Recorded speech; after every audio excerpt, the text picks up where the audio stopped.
Is there anything we can actually learn in the book from 1937? After reading this book, Think and Grow Rich by Napoleon Hill, it is safe to say that there is. Although I personally felt most of the content wasn't really able to relate to the world now since the book was first published 80 years ago. But still, I do learn something from the book.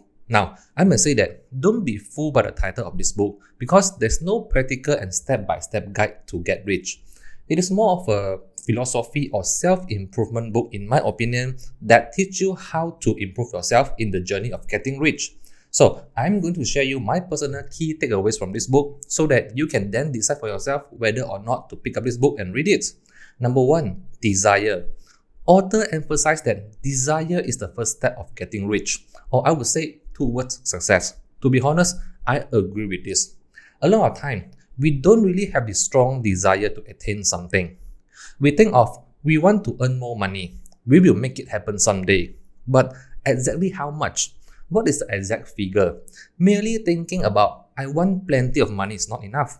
When do you intend to possess the money that you desire? Exact date? If you cannot answer these questions, then your desire is not strong enough. It also shows that you do not have any plan to make this happen. It is just a wish. Well, I feel so guilty of this because I don't even set any amount or date for what I want. Meaning to say that I do not have the strong desire. I thought I have it, but I don't want it as badly as I thought. A part of defining the exact amount of money that you want and the date to achieve it, we must also understand that for us to earn that money, we must also give something in return. What can you really provide to the world out there? This is a question that you need to ask yourself. Our success cannot be left to chance, good fortune, or luck. We need to have the desire. We need to have the passion and turn it into action. The greatest achievement was at first and for a time but the dream. No one ever is defeated until defeat has been accepted as reality. Number 2, auto-suggestion.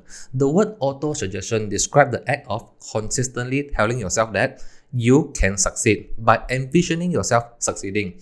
This is one of the ways on how we can have faith in what we do. Faith is also something that I personally believe in.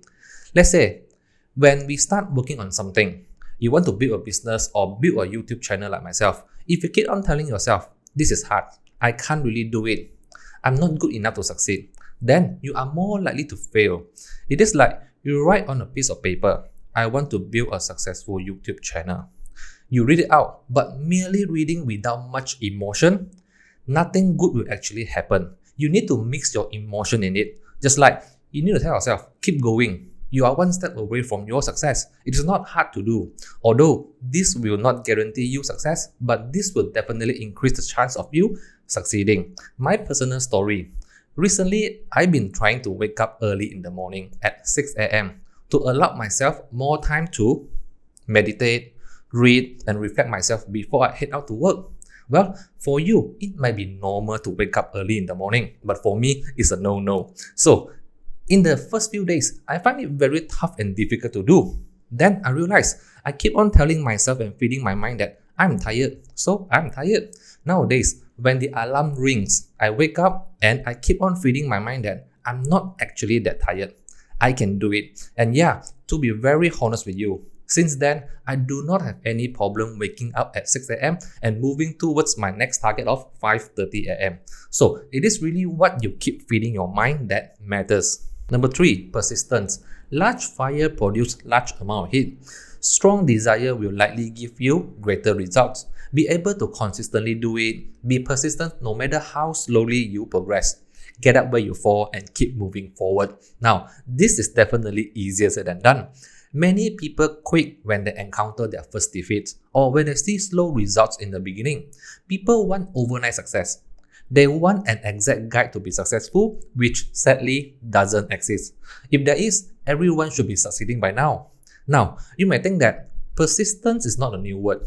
We heard it all the time. We know we have to be persistent. But the point here is that a book from 1937 has already mentioned about the importance of persistence. But still, 80 years later, many still suffer from this. To be persistent, what I learned from the book is that you need a definite purpose in what you do. a strong desire to achieve, self-reliance, a definite plan that expressed in continuous action, the right knowledge, an accountability partner to push you when you are about to quit, strong willpower despite fighting against negative and discouraging influences, good habits. And I personally think that habit is super important.